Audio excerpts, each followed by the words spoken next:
Hello and welcome to Breaking Bad English with me, David Crofts. Now, in this video, it is a continuation of the previous video I made about the LanguageCert speaking exam at the B2 level. Now, let me say a little bit more about the LanguageCert speaking exams. These exams are rather unique in that you do not speak to other students. You speak to an experienced native speaker of English or someone who is a highly qualified speaker of English. So you should not have any problems in understanding the accent or pronunciation of the interlocutor. The interlocutor knows exactly how to ask you questions, and they will have a pattern to follow, and where necessary, they will assist you in speaking to your fullest ability, your best ability. One thing I should say, if you don't understand a word in this exam or any exam, you should say, please, can you repeat that word? Or please, can you repeat the question? If you have a problem understanding a question, say, please, can you repeat the question? If you still don't understand the word, you can say, what do you mean by? And then you give the word that you don't understand. So, for example, if you don't understand the word comfortable, so what for you is a comfortable room in your house? And you don't understand the word comfortable, you should say, excuse me, what do you mean by the word comfortable? And me, as the interlocutor, I would say, comfortable means a place where you feel relaxed, where it has soft furnishing, where you feel calm, and it is pleasant to sit in. Okay, so you should then understand what the question involves and what the question is asking. Of course, it's best if you don't do that, but as a last resort, you can say, what do you mean by, and you give the word. Okay, now on to section 3 of the exam, which is what I want to talk about now. Part 3 of the exam, we're going to discuss something together. So you and the interlocutor talk about something together. And the interlocutor reads a situation, or let's say a task. And you then have to have a discussion with the interlocutor about this task. And normally you have to make some decisions. So this is an example. The town's local authorities are planning to construct a leisure centre and have asked for our views on what should be included in it. Let's talk about what kind of leisure centre we want and make some recommendations. Here are some ideas. At this point, I give you a piece of paper, candidate's task sheet, and there it is. There's the candidate's task sheet with some ideas on it about the new leisure centre. Okay. I have similar ideas on a piece of paper, but not exactly the same. So obviously some things and the suggestions on the paper are the same and some things are different. So we will definitely have some things to talk about. Now, it's up to you to start the conversation. You have 20 seconds to think about what you want to say. 20 seconds. So in that 20 seconds, think about it carefully. You do have a piece of paper and a pen to write down some notes if you need to, but you have to actually have the opening ready in your head. So in this case, you should prepare what you're going to say. So because you must start the discussion. So you should say something like, so the town is planning a new leisure centre. What do you think the new leisure centre should have in it? Okay, so you ask me a question immediately and I would respond, well, I think it would be a very good idea if the new leisure centre has a swimming pool. Okay, so there's my suggestion. And you now have to agree with me or disagree with me and give me the reasons why you agree or disagree. Don't just say, yes, that's a good idea. Next point. Say, yes, I think it would be great to have a swimming pool because we don't have a swimming pool at the moment. And everybody I know loves swimming. Okay, so there's an example. We then go on to the next point and discuss it, and the next point and discuss it, etc.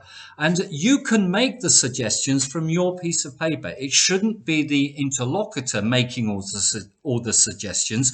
It should be you, the candidate, saying things as well. Now, towards the end of this, once we've discussed things and we've made some decisions, we need to make a summary of it. We need to summarize. So it should be you that makes the summary. You should say, so we've discussed all the points. So what have we decided?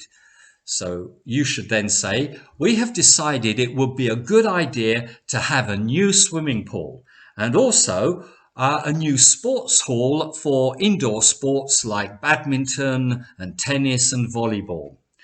I also think, and we discussed it, that it would be a good idea to have a playroom where young children can be supervised by someone while their parents or brothers and sisters do sport.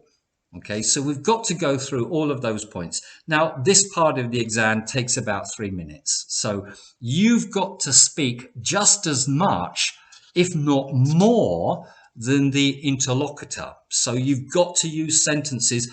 Don't be frightened to ask questions. Use phrases like, what do you think about a new swimming pool? Or do you think it would be a good idea to have a new indoor sports hall? Or do you think it would be suitable if we had a table tennis hall? It's up to you, but you have got to use these expressions. How do you feel about? What do you think of? What's your opinion? Would you rather have a swimming pool or a tennis court, etc.? Ask questions, make suggestions, use your knowledge of English. Okay, and really the time will flow. 3 minutes will go very, very quickly if you do it in this way. And remember, you are the one who should really make the conclusion, to summarize what we have discussed and what we have decided. Now, I'll talk about part 4, the final part of the exam, and probably the hardest part. Now, in part 4, you have to talk about something on your own, in this case, for 2 minutes. So this is B2 level, the communicator level of the LanguageCert exam. Okay, so you are given the topic by the interlocutor. In this case, the place where you study. So you then have 30 seconds to make some notes about what you want to say. Okay, and you have a piece of paper and a pen and you can make some notes. Usually students don't write anything down, and I think that that is a mistake. You must write something down. Okay, you've got to think quickly, but you've got to write something down. It will help you during your speaking. Now, here's a tip. Okay, if you're going to talk about the place where you study, talk about it as it is today. What you like about it, what you don't like about it, where it's located, what the facilities are like, what the canteen is like, what the classrooms are like, what the teachers are like, all of those things. And if that takes 1 minute, great. But what else are you going to say? Think about what it was like in the past. What was it like 20 years ago or 40 years ago? You can use speculation here, speculation language. I think that 30 years ago, this school was not as good as it is today because they didn't use an interactive board or they didn't have computers in the classroom, things like that. So you can talk about the past. You can also talk about the future. What do you think the future is for this school, and maybe what things could improve it even more? Okay, so that should give you lots of material to speak about. If you get to 2 minutes and you're still speaking, great, fantastic. You fulfilled the task well. Okay, and I hope you will have used all appropriate tenses, present tenses, past tenses, future tenses. That includes future perfect or future perfect continuous, future continuous, past perfect, present perfect, simple present, present continuous, all mixed in the pot of language. It should all be there. Okay, I hope you understand me. The interlocutor can then ask you some follow-up questions. For example, tell me about the person you study next to. So it's a follow-up question, and you talk about the person you usually sit next to in school. Okay, say he's a friendly guy. We discuss things together if we have a problem, and he helps me if I get stuck on something. Okay, that's the exam. It's finished. 13 minutes. 13 minutes. It goes by in a moment, believe me. It seems to go very quickly, but it is your opportunity to speak and show your ability in English. Now, some final tips.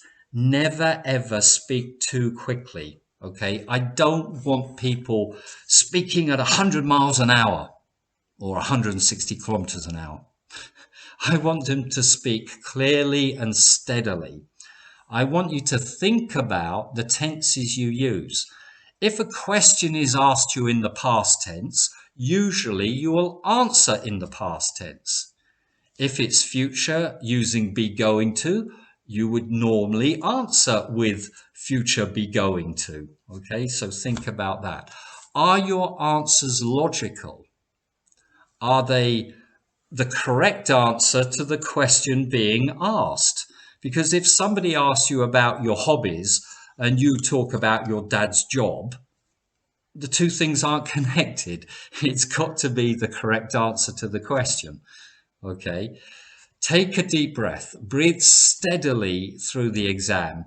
The interlocutor is there to help you, to assist you to speak the best English you can. What else can I say? As far as I'm aware, the LanguageCert exam is the only one which is conducted with a interlocutor, because other exams are conducted where you speak to other students taking the exam, and that can sometimes be a problem because their English might not be as good as yours, or it could be much better than yours, and you might have problems understanding them. But with an interlocutor, he will basically pitch his English at the correct level for you, B2 level in this case. So that's why it's a good exam. I think it's a very, very fair way of testing a student's ability to speak English. And it is widely recognized all over the world, whether you apply for a job or for university or for studies abroad, whatever it is, LanguageCert exams are 99% accepted. So a great exam to get. So that's all the information in this video. If you liked it, give it a thumbs up.